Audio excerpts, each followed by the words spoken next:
Hi there, I'm Christine Dunbar from SpeechModification.com, and this is my Smart American Accent training. Welcome to our Saturday live question and answer class. Please feel free to put your questions in the chat at any time, and I will answer them as they come in. We are going to start in the beginning today talking about a topic for American English pronunciation, as we typically do. And today I want to look at the pattern of words that have ol, all, and ol. So these are some example words. We'll go through them. I'm going to teach you to hear the vowel sounds in these words, to differentiate them, and some techniques to say these challenging sounds.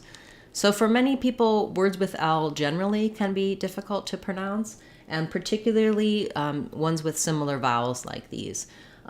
So looking at, for example, full, fall, and full, all of these are rounded back vowels.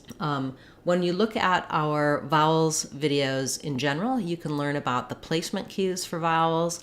I walk you through some anchor sounds and some patterns. I teach you each individual vowel separately, but looking at them together sometimes can also be helpful. So that's what we'll start with today. So the word foal has the O vowel. I call this vowel the no snow vowel. For many people, it's not too hard to say the O when you're talking about a word like no or snow, but it might be more difficult to use that O and an L together. So you can build from the O. For example, just saying O and then adding your L. Ol, ol. What you'll hear is that before that dark L, we have a little bit of a schwa sound. So as I move from the O to the before the ol, I have a little bit of a W that kind of sneaks in there. So you see how in snow, we spell the O with O and W. O is a diphthong. We glide from that rounded O to a more lax and slightly more closed jaw sound. O, O. So for ol, think about thinking about the o, ol. Now, when I say it quickly, full, whole, etc., I'm not making a big distinction between o and ol. But if you practice going through that sequence of sounds, ol, it can really help you when you're trying to say things like foal, bowl, pole, and toll. Of course, there's other words as well, whole, cold, etc. Another technique I'm going to suggest is start with a word like no, so you feel that roundness of the O, and try no foal. You can also just try saying the first part of the word. So for bowl, I might say first just bow, bowl, bowl. So I can feel that O as I close to the L. When we get to the words like fall, ball, paul, and tall, our vowel is vowel aw. I call this one the caught law vowel. And I would say this one is the one that is the most different or trickiest to add to the L, because when I say all, I do lose a little of that rounding. So it's not always so all. I don't want to be overly rounded. All. I start with a round shape and I again glide to the L. We do have a tool called an all. And for these words, I recommend just practicing the all part, like the word all. We're all tall, all fall. Keeping the back of the tongue down and just lifting the tongue for the L, all, can be a helpful way to practice on these words as well. And you can also use a word like law or caught, or just saying the ah with the sound. So for example, for fall or ball, I might say ball, or I bought a ball. So if I'm trying to tell the difference between bowl and ball, I might say I have no bowl, I bought a ball. All. Ba, ah, ought, ball. Keeping that vowel the same and matching them can be very helpful. Finally, words like full, bull, and pull have the vowel. I call this one the good book vowel. And it's also in words like should and could. So I might use a word like should. I should feel full. So the sound, full, is also round, but more lax than the o, and not as tense as the oo, as in fool. So feeling, for example, I feel good, I feel full. I can do the same thing where I can try another word. So for example, I could use push, has the same vowel, push, and pull, try to match those. For the I don't really have to do too much between the and the l. I just can keep that shape as I lift my tongue for the l. Finally, going across, we have full, fall, full. So that's moving from the most open to the least open. I could also try moving from the least open, full, fall, full, to the most open. And by open, I mean how open my jaw is. So if I look at these vowels on the vowel quadrangle, I have my oo is the top, so that would be like fool. Is here, full. And then I have my fall, and then my o glides from my o to my ol. That would be foal. We also have the vowel here in the back, but these are my rounded vowels, my oo, and o. So this is a placement cue. You can learn about the vowel quadrangle in my vowels playlist, as well as in our Sounds of English course. I talk about all of the vowel sounds of English and give you lots of example words like these words we're looking at here, where you can compare. We have the anchor words for each of the vowel sounds, and then I also will talk in more detail about spelling. You can see that typically most of these are spelled, well, actually they're not so typical, right? For the O, we have OA, OW, just O. For the we mostly have A when it's with an L, except for Paul, the name, and Paul, like a pall fell over them, have the same spelling. Not the same spelling, the same pronunciation. And the is typically spelled with U when it's combined with the L sound. So I do have some other videos looking across the vowel sounds like these, but full, fall, and full was a specific request from a viewer. And just even today I had a comment about the challenging sounds of pole, paul, and pull on one of my videos talking about those words and those sounds generally. So I wanted to cover this topic for you to give you a little bit more help and resource on this narrow place with the vowel sounds. Of course, for more specific narrow on each sound, do check out our videos for those sounds and our Sounds of English course, and you can get some more help for the comparison and minimal pair words like those. Okay, let's turn to your questions. Welcome, everyone. It's so nice to see you here today. As I said at the beginning of class, feel free to put your questions in the chat at any time. I'll turn to them now and answer them as they have come in. And you can also, if you're watching this later on as a replay, feel free to leave your questions in a comment. I do go back over those and answer them, give you links to related videos and lessons that may be helpful for you. Okay, we have a question about the words Uruguayan and Ecuadorian. Okay, so I just recently made a video about Uruguay.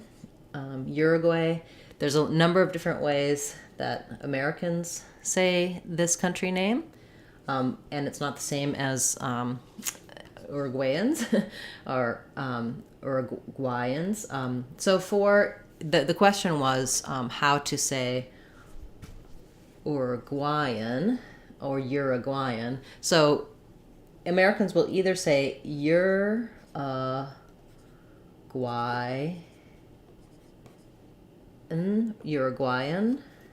or Uruguayan, or Uruguayan or Uruguayan.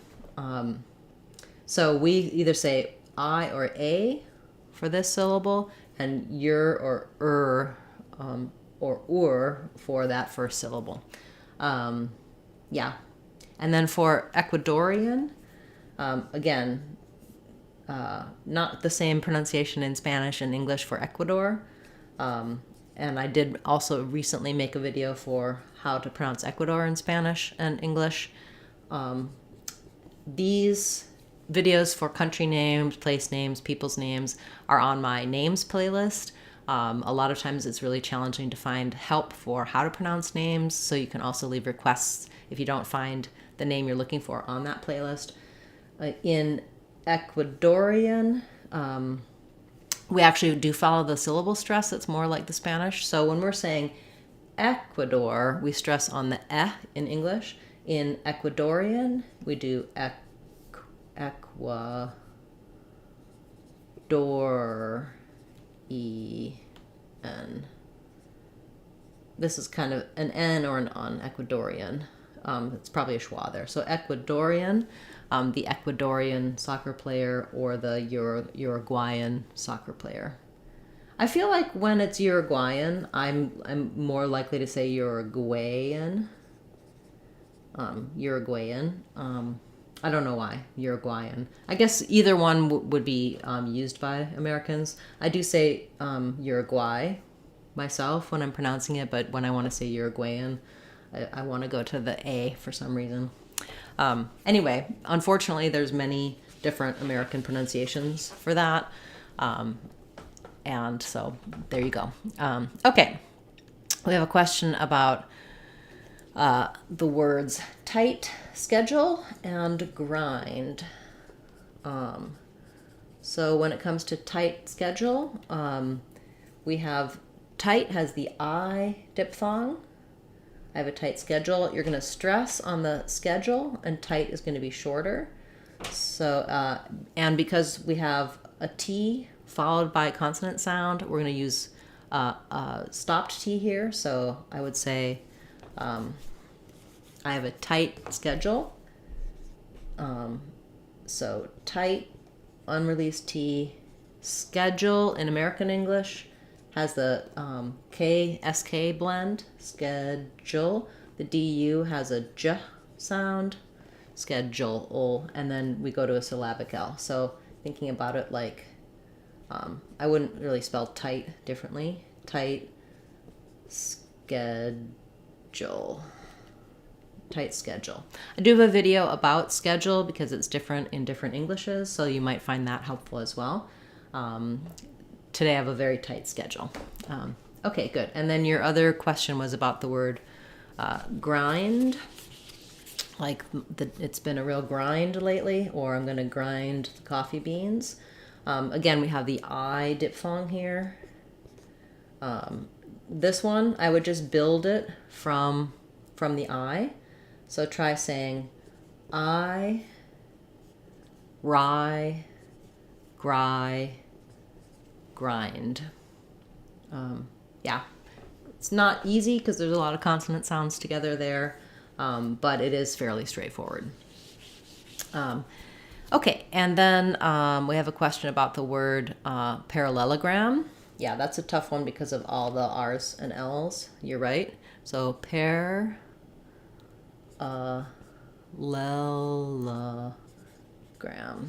So this one is probably just the most helpful to break it down syllable by syllable. Letters A-R, say air like in pair. I have a pair of parallelograms.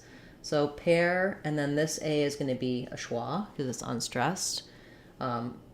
Pair is going to have some secondary stress. Parallel, the main stress is on lel. So I have parallel with stress on pair, but in parallelogram, it changes to the lel.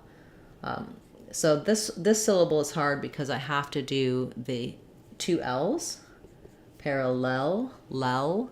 We have just an eh vowel in between, lel, parallelogram. So here we go back to our schwa, and then we have the black cat, the a vowel for the last syllable. So try breaking it down going slowly. Parallelogram, parallelogram, parallelogram.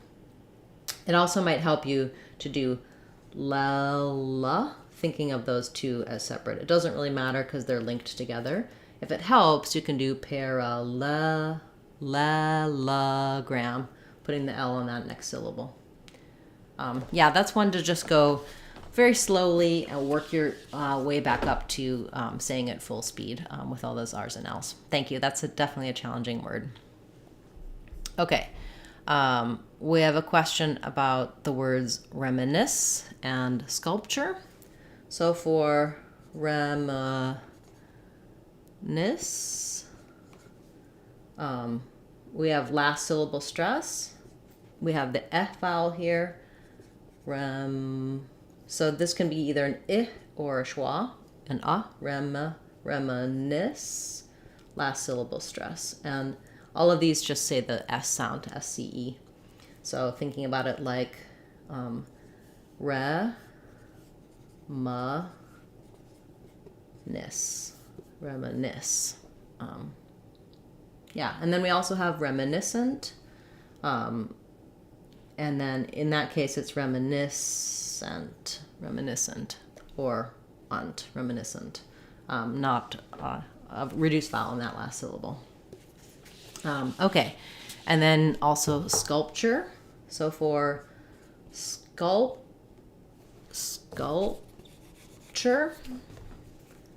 the T of the P gets a little bit swallowed. So if I have, you can think about it like the word skull, and then TU says the CH, the ch sound, and so sculpture. So I'm not omitting that P. I'm not saying sculpture. You can see that I close my lips for the P, sculpture, and then I release into the ch, but I don't have to let the P out. I don't need sculpture. Sculpture, it's an unreleased P. And then sculpture, the T sound really is just part of that ch sound in chur, sculpture. Okay, great. Wonderful questions today. Thank you so much for being here and for being a part of class.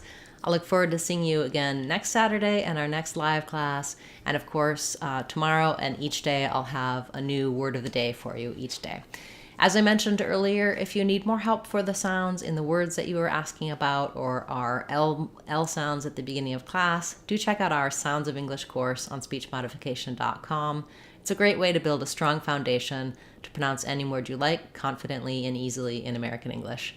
Thanks so much for being a part of class today, and I look forward to seeing you next time.